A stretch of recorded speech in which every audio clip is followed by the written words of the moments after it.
বাংলাদেশ সহ এশিয়ার বেশিরভাগ দেশগুলোতে পুরো এপ্রিল মাস জুড়ে যে তাপপ্রবাহ চলছে তা বিগত দিনগুলোর তাপপ্রবাহের রেকর্ডকে ছাড়িয়ে গেছে। তীব্র এ তাপপ্রবাহের কারণে দক্ষিণ এশিয়ার দেশ বাংলাদেশের জনজীবনে নেমে এসেছে বিপর্যয়। বাংলাদেশ ছাড়াও ভারত, পাকিস্তান ও আশেপাশের দেশগুলোর প্রায় একই অবস্থা। কিন্তু হঠাৎ করে এই নাতিশীতোষ্ণ আবহাওয়ার দেশে এ তীব্র গরম কী কারণে? চন্দ্রবিন্দুর আজকের পর্বে আলোচনা করা হবে কেন দেশে তীব্র এ তাপপ্রবাহ বয়ে যাচ্ছে। ভিডিওটি শুরু করার পূর্বে অনুরোধ করব, যারা আমাদের চ্যানেলটিকে এখনও সাবস্ক্রাইব করেননি তারা দ্রুত সাবস্ক্রাইব করে পাশে থাকা বেল আইকনটিতে ক্লিক করুন, যাতে পরবর্তী ভিডিওর নোটিফিকেশন দ্রুত পেতে পারেন।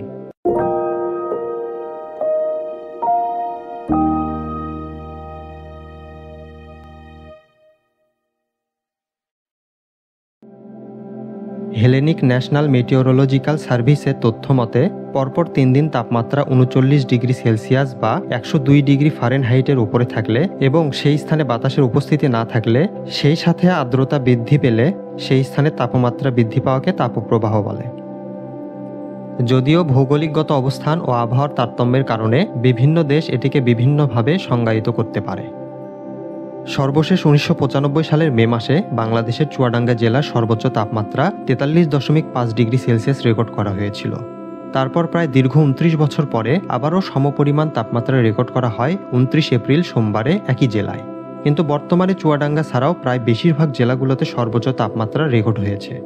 কিন্তু কেন এত তাপমাত্রা? এই তীব্র তাপপ্রবাহের কারণ হিসেবে আবহাওয়াবিদরা বেশ কিছু বিষয়কে দায়ী করেছেন। তার মধ্যে প্রধান কারণ হিসেবে বৈশ্বিক উষ্ণায়নকে উল্লেখ করেছেন। শিল্পোন্নত দেশগুলো অতিরিক্ত মাত্রায় জীবাশ্ম জ্বালানি পোড়ানোর ফলে বায়ুমণ্ডলে গ্রিন হাউস গ্যাসের পরিমাণ বৃদ্ধি পাচ্ছে। এই গ্যাসগুলো পৃথিবীতে আসা সূর্যের তাপ পৃথিবীর বায়ুমণ্ডল থেকে ফেরত যেতে বাধা প্রদান করে। ফলে পৃথিবীর তাপমাত্রা সময়ের সাথে সাথে বৃদ্ধি পেয়ে বর্তমানে তীব্র এ রূপ ধারণ করেছে। যদিও এ কর্মকাণ্ডের জন্য শিল্পোন্নত দেশগুলো দায়ী হলেও সবচেয়ে বেশি ক্ষতিগ্রস্ত হয় বাংলাদেশের মতো দেশগুলো। পরবর্তী কারণ হিসেবে পৃথিবীতে গাছপালার পরিমাণ আশঙ্কাজনকভাবে হ্রাস পাওয়াকে দায়ী করেছেন। পৃথিবীর ফুসফুস খ্যাত আমাজন বিগত কয়েক বছরে তার বেশ কিছু আয়তন হারিয়েছে। বিশেষজ্ঞদের মতে আমাজন বন আগামী 2050 সালের মধ্যে ধ্বংসের চূড়ান্ত এক পর্যায়ে যাবে, যেখান থেকে এর পুনরুদ্ধার এক প্রকার অসম্ভব হয়ে পড়বে। উদ্ভিদের এরকম হ্রাস ভবিষ্যতে জলবায়ুর আরও ব্যাপক পরিবর্তন সাধন করবে, ফলে আগামী দিনগুলোতে তাপমাত্রা আরও বাড়বে। পরিবেশ বিজ্ঞানীদের মতে একসময়কার পৃথিবীর ফুসফুস খ্যাত আমাজন এখন কার্বন শোষণের থেকে নির্গমন করে বেশি। এক্ষেত্রে দাবানল ও বন ধ্বংসকে প্রধান কারণ হিসেবে বিবেচনা করা হয়। এছাড়াও অপরিকল্পিত নগরায়ন ব্যাপক হারে পরিবেশ দূষণ করছে, ফলে তাপমাত্রার এ পরিবর্তন হচ্ছে। বিশেষজ্ঞদের মতে সম্প্রতি বছরগুলোতে বজ্রঝড়ের পরিমাণ কম লক্ষ্য করা যাচ্ছে। যেখানে গড়ে প্রতি বছর 12 থেকে 14টি বজ্রঝড় হওয়া উচিত, সেখানে বর্তমানে 2 থেকে 3টি বজ্রঝড় হচ্ছে। তাপপ্রবাহ বৃদ্ধিতে এল নিনোও দায়ী বলে বিশেষজ্ঞরা অভিমত দিয়েছেন। বাংলাদেশ সমুদ্রের কাছাকাছি বলে এই সময়টাতে বাতাসের আর্দ্রতা বেশি থাকার কারণেও তাপমাত্রা স্বাভাবিকের চেয়ে কিছুটা বৃদ্ধি পায়।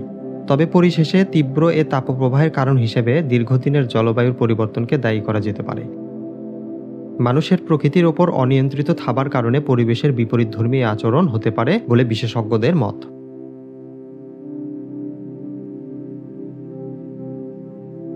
আমাদের ভিডিওটি যদি আপনাদের ভালো লেগে থাকে তাহলে অবশ্যই একটি লাইক দিন ও শেয়ার করুন। পাশাপাশি আমাদের চ্যানেলের অন্যান্য ভিডিওগুলো দেখুন।